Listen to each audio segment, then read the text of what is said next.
Estamos começando mais um encontro com a palavra. Pegue sua Bíblia, acomode-se e acompanhe conosco a continuação do estudo do Evangelho de Mateus. Temos visto os ensinos de Jesus Cristo tirados das discussões que ele teve com os líderes religiosos. Essas discussões vão se acirrando até culminarem com o discurso de Jesus no Monte das Oliveiras e a crise que levou à sua morte, ressurreição e ascensão. Alguns dos líderes religiosos eram muito políticos. Lemos algumas respostas que Jesus lhes deu no capítulo 22, através das quais Jesus nos dá um grande ensinamento sobre Deus e César. A pergunta foi: qual é a tua opinião? É certo pagar imposto a César ou não, hein? Jesus pediu que lhe trouxesse uma moeda e perguntou: de quem é esta imagem e esta inscrição? E eles responderam: de César. E Jesus respondeu: então, deem a César o que é de César e a Deus o que é de Deus. A aplicação que tiramos desse episódio é óbvia. Você tem a imagem de Deus estampada em você. Portanto, entregue-se a Ele. Deus não vai pedir o que é de César, mas às vezes César vai pedir aquilo que é de Deus. César pode pedir você. Ele pode pedir sua lealdade. Nesse momento, assim como Dietrich Bonhoeffer, você pode declarar desobediência civil e resistir a César. Esta parece ser a essência da resposta de Jesus aos líderes religiosos. Dentro desse assunto encontramos outra passagem que Jesus pagou imposto a César. Está em Mateus capítulo 17. Acho que Jesus foi um pouco irônico nessa questão. Ouça o que aconteceu e me diga se você concorda comigo. Os líderes religiosos aproximaram-se de Pedro e lhe perguntaram: o mestre de vocês não paga o imposto do templo? Pedro, que não era político nem teólogo naquele momento de pressão, respondeu: sim, paga. Logo depois disso, Jesus lhe perguntou: o que você acha, Simão? De quem os reis da terra cobram tributos e impostos? De seus próprios filhos ou dos outros? Pedro respondeu: dos outros. Então Jesus explicou que eles estavam se referindo ao imposto do templo, e aquele templo era do pai dele. Portanto, Jesus não tinha que pagar impostos. Pedro deve ter ficado chateado porque tinha errado em sua resposta aos líderes religiosos. Mas Jesus disse: para não escandalizá-los, vá ao mar e jogue o anzol. Tire o primeiro peixe que você pegar, abra-lhe a boca e você encontrará uma moeda de 4 dracmas. Pegue-a, entregue a eles, para pagar o meu imposto e o seu. Jesus deixou claro que ele não tinha que pagar imposto no templo, mas nos deixou um exemplo. Acho que a maneira como ele abordou o assunto com Pedro e resolveu a situação foi irônica. No capítulo 22 de Mateus, versículos 23 a 33, Jesus responde a alguns filósofos. Esses líderes religiosos pertenciam a vários segmentos. Os fariseus eram ortodoxos legalistas e os saduceus eram o que chamaríamos hoje de liberais. Eles não acreditavam em milagres e nem no sobrenatural e, portanto, não acreditavam na ressurreição. Eles procuraram Jesus e citaram uma lei que estudamos no livro de Ruth. Essa lei de Deuteronômio, capítulo 25, dizia que se a mulher se casasse com um homem e ele morresse e não deixasse filhos, ela poderia procurar um dos irmãos do marido e pedir que um deles se tornasse o seu redentor ou remidor. Os saduceus disseram que numa família isso havia acontecido 7 vezes, sem que nenhum dos maridos houvesse dado filhos à mulher. Finalmente a mulher morreu. Na ressurreição, quem será o seu marido? Jesus então respondeu: vocês estão enganados porque não conhecem as Escrituras nem o poder de Deus. Na ressurreição as pessoas não se casam, nem são dadas em casamento, mas são como os anjos nos céus. Jesus foi além da simples resposta. Ele foi até a raiz da questão. Aqueles homens não acreditavam no sobrenatural e Jesus foi direto ao sobrenatural, dizendo: e quanto à ressurreição dos mortos, vocês não leram o que Deus lhes disse? Eu sou o Deus de Abraão, o Deus de Isaque, o Deus de Jacó. Ele não é Deus de mortos, mas dos vivos. Claro, isso quer dizer que Abraão, Isaque e Jacó tinham de estar vivos, ou então Deus diria: eu fui o Deus de Abraão. Mas Deus disse: eu sou o Deus de Abraão. Dessa maneira, Jesus enfocou o ensino bíblico sobre a ressurreição. A questão nesse diálogo entre Jesus e os saduceus é: você acredita no sobrenatural ou não? No capítulo 22, Jesus também responde aos teólogos. Um dos fariseus, um especialista no Velho Testamento, aproxima-se de Jesus e pergunta: mestre, qual é o maior mandamento da lei? Jesus deu uma grande lição, respondendo: Ame o Senhor, o seu Deus, de todo o seu coração, de toda a sua alma e de todo o seu entendimento. O segundo é semelhante a este. Ame o seu próximo como a si mesmo. Vocês se lembram, quando chegamos no fim do Sermão da Montanha, que falamos sobre olhar para dentro, para o alto e ao redor, para sermos parte da solução e da resposta de Jesus? Nesses 2 mandamentos, Jesus complementa este ensino. Olhe para o alto, ame a Deus. Olhe ao redor, ame seu vizinho. Olhe para dentro, ame a você mesmo. Quando Jesus falou sobre amar a si mesmo, ele quis falar sobre autoaceitação, autorrespeito e autoestima. A opinião que você tem sobre si mesmo deve coincidir com a que Deus tem. Jesus nos ensinou a amarmos Deus integralmente, a nos amarmos corretamente e a amarmos o próximo incondicionalmente. No capítulo 23 do Evangelho de Mateus temos uma passagem sobre o que podemos chamar de a filosofia cristã de liderança. Vocês se lembram quando a senhora Zebedeu, mãe de Tiago e João, pediu pelos seus filhos no céu? Jesus disse: quem quiser ser o primeiro entre vocês deverá ser servo.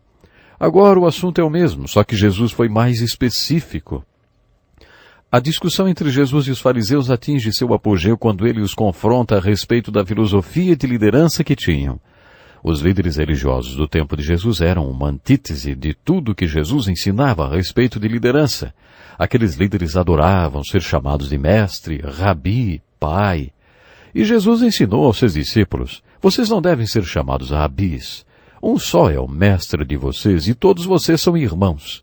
A ninguém na terra chamem pai, porque você só tem um pai, aquele que está nos céus. Tampouco vocês devem ser chamados chefes, porquanto vocês têm um só chefe, o Cristo.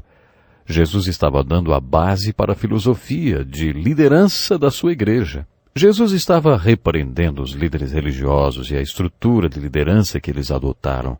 Percebemos que a discussão entre eles estava esquentando e ficando mais acirrada ainda. Fica evidente a crítica severa de Jesus aos líderes religiosos. Ai de vocês, mestres da lei e fariseus hipócritas! Percorrem terra e mar para fazer um convertido e quando conseguem, vocês o tornam 2 vezes mais filho do inferno do que vocês. Ai de vocês! Vocês limpam o exterior do copo e do prato, mas por dentro eles estão cheios de ganância e cobiça. Fariseu cego, limpe primeiro o interior do copo e do prato para que o exterior também fique limpo. Ai de vocês! Vocês são como sepulcros caiados, bonitos por fora, mas por dentro estão cheios de ossos e de todo tipo de imundície. Assim são vocês. Por fora parecem justos ao povo, mas por dentro estão cheios de hipocrisia e maldade. Depois de ter dito tudo isso, não sobrou nada além de um julgamento ilegal e uma cruz. Os líderes religiosos não poderiam coexistir com Jesus depois do que ele disse. Mas essa repreensão tão severa termina com uma linda passagem que mostra a compaixão de Jesus. Jerusalém, Jerusalém, você que mata os profetas e apedreja os que lhes são enviados. Quantas vezes eu quis reunir os seus filhos, como a galinha reúne os seus pintinhos debaixo das suas asas, mas vocês não quiseram. Eis que a casa de vocês ficará deserta, pois eu lhes digo que vocês não me verão mais, até que digam, bendito é o que vem em nome do Senhor. Essas palavras, ao mesmo tempo que mostram toda a compaixão de Jesus, são também um impressionante alerta a respeito do julgamento vindouro. Os capítulos 24 e 25 de Mateus são chamados de o Sermão do Monte das Oliveiras. Jesus e seus apóstolos estão no templo e quando os apóstolos comentam sobre a magnificência daquela construção, Jesus diz: eu lhes garanto que não ficará aqui pedra sobre pedra, serão todas derrubadas. Aí os apóstolos perguntaram: quando acontecerão essas coisas? E qual será o sinal da tua vinda e do fim dos tempos? Em resposta a isso, Jesus faz o Sermão do Monte das Oliveiras e responde às perguntas sobre o fim do mundo, sua volta e a destruição de Jerusalém. Esse é um texto que merece ser lido com muita atenção, porque fica difícil identificar quando Jesus está falando da destruição de Jerusalém, que é uma das suas respostas às perguntas dos apóstolos. Não ficará pedra sobre pedra, que aconteceu em 70 depois de Cristo. Os apóstolos também perguntaram sobre a vinda de Jesus, quais seriam os sinais e sobre o fim do mundo. Jesus então relata os sinais da sua vinda. Esse é um assunto muito empolgante de ser estudado. Se você gosta de estudar as profecias bíblicas, fique atento aos noticiários ou leia os jornais para constatar os sinais da vinda de Jesus. Quando você ler sobre guerras e rumores de guerra, isso inclui guerras quentes e frias, nação levantando-se contra nação, reino contra reino, fome, terremoto, apostasia ou desvio da fé, esfriamento do amor, pregação do Evangelho em todas as partes do mundo e grande tribulação. Todos esses acontecimentos são sinais da segunda vinda de Jesus. Depois que Jesus deu os sinais de sua vinda, no capítulo 24, no capítulo 25, ele conta 3 parábolas. Nessas 3 parábolas, Jesus conta, antes de tudo, que sua segunda vinda será um julgamento. Nas Escrituras, o óleo representa o Espírito Santo. Jesus ensina a parábola das 10 virgens. Nesta parábola, as virgens sábias tinham óleo nas suas candeias e as insensatas não. As virgens que tinham óleo representam o povo que recebeu o Espírito Santo. A parábola dos talentos, registrada nos versículos de 14 a 30 do capítulo 25 de Mateus, é um alerta para aqueles que conhecem sua responsabilidade no reino, mas que por um motivo ou por outro esquivam-se de cumprir sua parte no reino de Deus. Jesus ensinou que sua volta será um julgamento sobre toda mão que estiver vazia, sobre todo aquele que não tiver nada em suas mãos quando Jesus voltar. Jesus usou essas metáforas no Sermão do Monte das Oliveiras. Ele não falou sobre nossa salvação, mas sobre nossas obras, sobre nossas oportunidades de servi-lo, sobre ter um ministério e fazer sua vontade. Esse é o pensamento transmitido quando Jesus diz que sua vinda será um julgamento sobre todo que estiver com as mãos vazias. Na terceira parábola, lemos que a segunda vinda de Jesus Cristo será um julgamento sobre todo coração vazio. Jesus profetizou sobre o julgamento, onde a questão será: o que você fez pelos que estavam com fome, com sede, sozinhos, sem roupas ou presos? Você deu comida ao faminto? Deu água ao sedento? Mostrou hospitalidade para com o solitário? Vestiu quem estava nu? Visitou o doente ou aquele que estava na prisão? O julgamento não será um exame final de teologia. Essa parábola nos ensina que seremos julgados pela nossa resposta às necessidades do dia a dia das pessoas que passaram pelas nossas vidas. Essa parábola nos ensina que a volta de Jesus será um julgamento sobre todo o coração vazio. A questão nesse julgamento será o que você fez pelos pobres, pelos presos, pelos solitários, pelos famintos e pelos que sentiam frio. Você fez alguma coisa para suprir alguma dessas necessidades? Seguindo o Sermão do Monte das Oliveiras, lemos sobre a maior crise da vida de Jesus Cristo. Estudaremos mais detalhadamente essa crise quando chegarmos no Evangelho de João. A morte e ressurreição de Jesus Cristo são os eventos que relembramos na Semana Santa. Enquanto você lê esta parte do Evangelho de Mateus, procure observar esta sequência de fatos. A primeira coisa que você encontra é a oração modelo de Jesus. Jesus vai para o jardim e sua gotas de sangue. Ele ora: meu Pai, se for possível, afasta de mim esse cálice. Contudo, não seja como eu quero, mas sim como tu queres. Quando estudamos o capítulo 6 de Mateus, eu disse que a oração do Pai Nosso deveria se chamar oração dos discípulos. Essa oração que Jesus faz no capítulo 26 de Mateus deveria se chamar a oração do Senhor. Não seja como eu quero, mas sim como tu queres. Alguma vez você já fez essa oração? Se o médico desse a notícia de que você estava com uma doença maligna, você conseguiria orar: Pai, se for possível, afasta de mim esse cálice. Contudo, não seja como eu quero, mas sim como tu queres. Você só entende o significado dessa oração quando sua vida ou a vida de alguém muito querido está por um fio. Conheço pessoas que dizem que você jamais deve dizer: se for a tua vontade. Discordo totalmente, porque Jesus nos deu esse modelo quando orou: Pai, se for possível, afasta de mim este cálice. Contudo, não seja como eu quero, mas sim como tu queres. Nossa oração não será igual à de Jesus até que consigamos orar pedindo a vontade do Pai na nossa vida, e não a nossa própria vontade. Além desse modelo de oração, também lemos nesse trecho de Mateus sobre a Santa Ceia, ou a instituição do sacramento básico do cristianismo, também chamado de Eucaristia, Mesa do Senhor, Ceia do Senhor ou Santa Comunhão. A Santa Ceia traz consigo alguns ensinos muito importantes para nós. Fui pastor entre famílias de marinheiros durante 20 anos e percebi que quando um homem saía para o mar em uma missão, a foto dele tornava-se muito importante para sua família, com direito a um lugar de honra na casa. Quando ele retorna, a foto volta para o seu antigo lugar, porque a família não precisava da foto quando o marido ou o pai estava em casa. Esse é o sentido da Santa Ceia. Quando Jesus ascendeu ao céu, disse aos seus discípulos que antes de ir deixaria uma foto para que todos se lembrassem dele até que ele voltasse. É isso que a Santa Ceia representa, uma figura de Jesus. Ele quer que olhemos para essa foto e, em memória dele, o adoremos até que ele retorne. Quando Jesus estava comendo a ceia da Páscoa com seus apóstolos, ele sabia que alguns daqueles homens fariam um memorial dele escrevendo os evangelhos. Por isso eu creio que ele disse que queria ser lembrado pelo símbolo da cruz até que voltasse. Já ouvi pessoas dizerem que não gostam do crucifixo porque gostam de lembrar de Jesus ressuscitado. Eu não concordo. Jesus disse que nos lembrássemos dele na cruz, porque essa é a base da nossa salvação. A ressurreição de Cristo é a prova dessa salvação. Observe o clima de traição quando Jesus e seus apóstolos sentam-se à mesa. Não foi só Judas quem o traiu. Quando ele foi preso, Pedro o negou e todos os outros fugiram. É interessante notar que quando Jesus disse àqueles homens que um deles iria traí-lo, eles, que já estavam com medo por causa da repressão de Roma, ficaram mais inseguros ainda e começaram a perguntar: será que sou eu? Sou eu quem vai traí-lo? Todos perguntaram, exceto Pedro, que fez um discurso. Tome cuidado com os homens que fazem discurso numa hora dessas. Como era de se esperar, Pedro foi quem o negou 3 vezes. Mas todos os outros também acabaram negando, pois o abandonaram e fugiram. Quando Jesus foi para a cruz, o número de membros no rol da igreja era 0.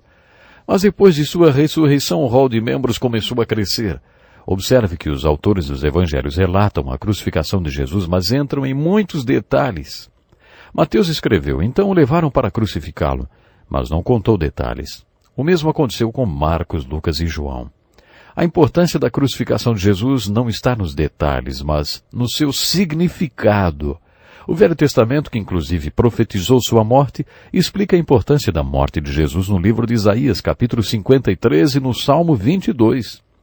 As epístolas do Novo Testamento, nossos próximos objetos de estudo, também nos falam muito sobre o significado da morte de Jesus.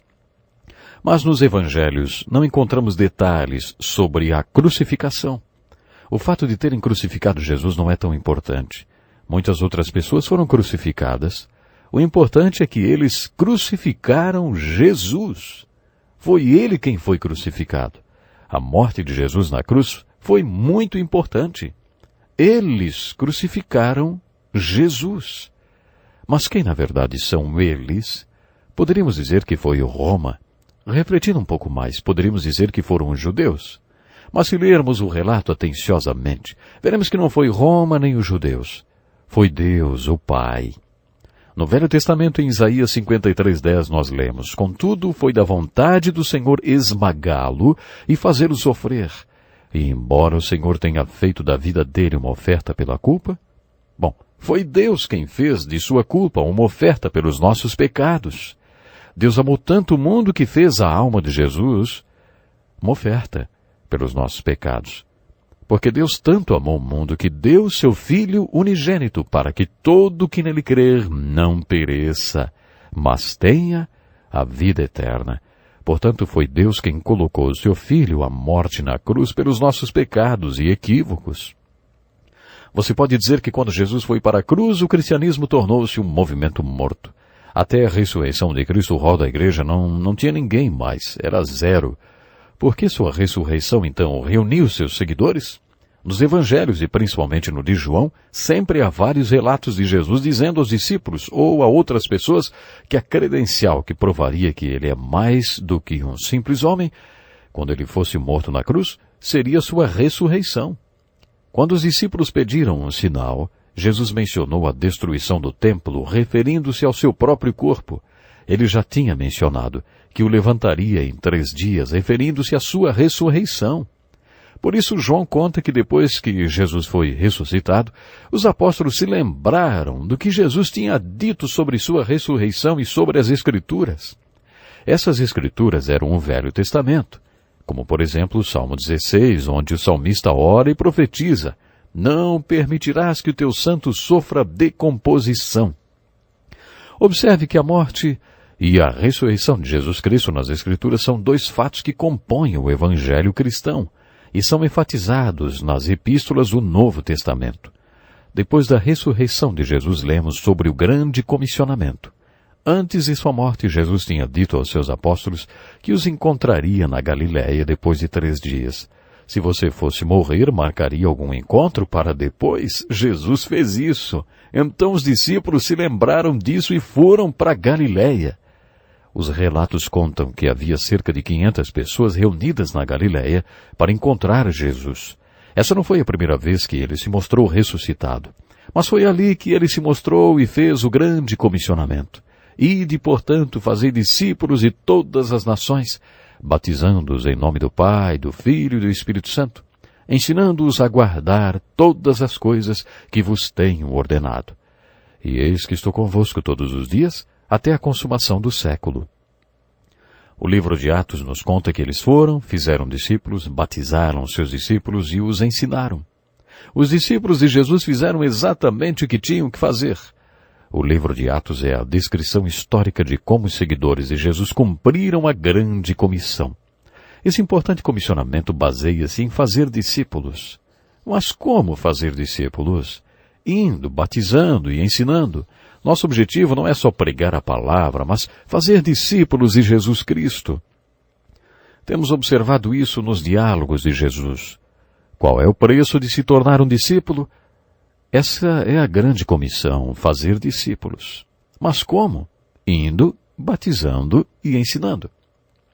Eu creio no ensino como uma ferramenta poderosa na formação de discípulos, porque leva as pessoas às Escrituras. E a fé vem pelo ouvir a palavra de Deus. A grande comissão é o alvará da igreja. A igreja existe em cima dessa missão. Esse é o propósito da igreja. O objetivo da igreja é ir por todo o mundo de maneira corajosa. Não é o mundo que tem que vir a nós. Nós é que devemos ir e fazer discípulos para que Jesus possa morar em seus corações. Essa é a verdade. Temos que ir e fazer discípulos. Batizá-los e ensiná-los tudo o que Jesus nos ensinou. Não podemos nos calar sobre esta missão porque é em cima disso que a igreja existe. Você tem sido um discípulo fiel? Tem sido uma testemunha fiel? Guarde no coração a grande comissão de Jesus em Mateus 28, do versículo 18 a 20, e obedeça-o. Ide, fazei discípulos, batizando-os em nome do Pai, do Filho e do Espírito Santo. Até o próximo programa. Este é um estudo escrito pelo Dr. Dick Woodward, na voz do pastor Edson Bruno. Até o nosso próximo encontro com a palavra.